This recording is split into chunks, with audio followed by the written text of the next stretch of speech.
RRB ఎన్టీపీసీలో అడిగిన ఈ 2 సమ్స్ని ఒకసారి అబ్జర్వ్ చేద్దాం. ఇగోండి 13 ఇచ్చాడు అండ్ 15 ఇచ్చాడు.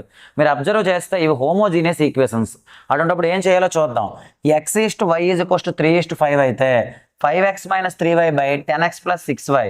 ఇప్పుడు మనం ఏం చేయాలి అంటే ఇలా హోమోజీనియస్ ఈక్వేషన్స్ కానీ ఇచ్చినప్పుడు, హోమోజీనియస్ అంటే పవర్లో 1 1 1 ఉండొచ్చు, లేదా 2 2 2 అన్ని 2లు ఉండొచ్చు, అన్ని పవర్స్ 3లు ఉండొచ్చు. అయితే ఇప్పుడు x/y 3:5 అంటే దాని మీనింగ్ x వాల్యూ 3 అని, y వాల్యూ 5 అని డైరెక్ట్గా సబ్స్టిట్యూట్ చేయొచ్చు.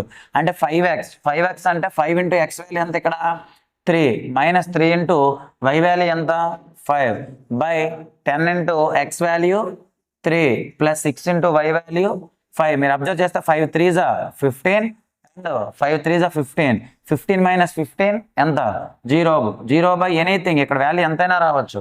0 by anything, our answer is 0. ఎన్టీపీసీలో అడిగిన ఈ సమ్మని మీరు ఆన్సర్ చేయండి సేమ్ ప్రాసెస్లో. Thank you.